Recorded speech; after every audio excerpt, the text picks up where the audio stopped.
पुण्यातील निलेश घायवळ प्रकरणानं आता पोलिसांसोबतच राजकारणाला सुद्धा वेड लागलाय। घायवळ प्रकरणात आरोप प्रत्यारोपांच्या फैरी झडू लागलेल्या आहेत। या सगळ्या संदर्भातला हा लोकशाही मराठीचा स्पेशल रिपोर्ट पाहूया।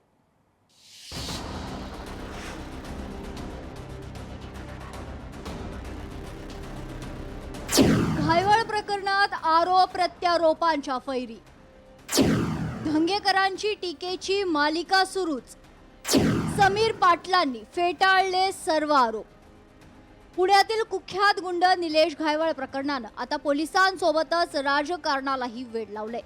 घायवळला पकडण्यात पोलिसांचे नाकी नऊ येत असतानाच महायुतीत या प्रकरणावरून नवा वाद भडकलाय।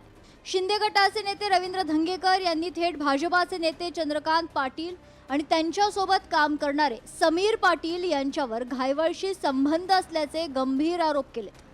धंगेकरांनी पुरावे दाखवत हे आरोप केल्यानं राजकीय वर्तुळात खळबळ माजली आहे। या आरोपांमुळे महायुतीत तणाव वाढला असून भाजपनं तात्काळ ही बाब उपमुख्यमंत्री एकनाथ शिंदेंच्या कानावर घातली। त्यानंतर शिंदे गटातील वरिष्ठांनी धंगेकरांना शांत राहण्याचा सल्ला दिला। मात्र शिंदेंच्या सूचनांकडे दुर्लक्ष करत धंगेकरांची टीकेची मालिका थांबायचं नाव घेत नाहीये। त्यातच आता समीर पाटील यांनी पत्रकार परिषद घेत त्यांच्यावरील सर्व आरोप फेटाळून लावलेत।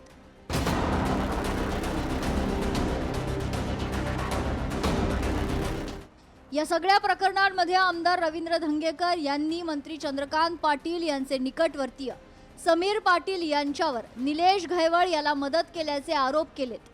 तर हे आरोप बिनबुडाचे आहेत। आपला आणि घायवळचा कोणताही संबंध नाही। आपण रवींद्र धंगेकर यांच्या विरोधात अब्रू नुकसानीचा दावा दाखल करणार असल्याचं समीर पाटलांनी सांगितलंय।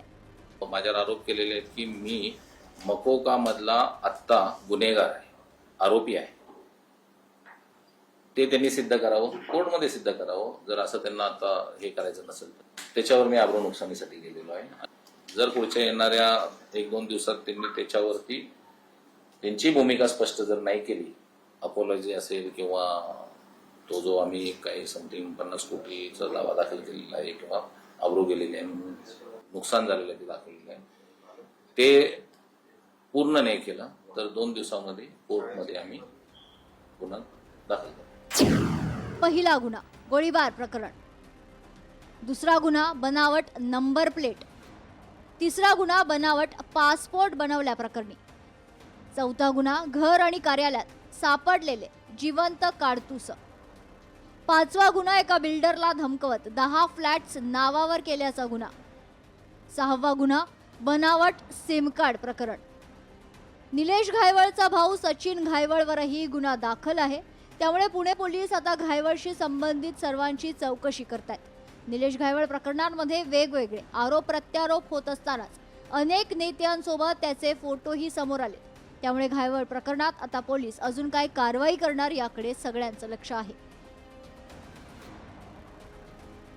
चंद्रशेखर भांगे, लोकशाही मराठी, पुणे। लोकशाही मराठी ऐका, पहा, जागरूक रहा।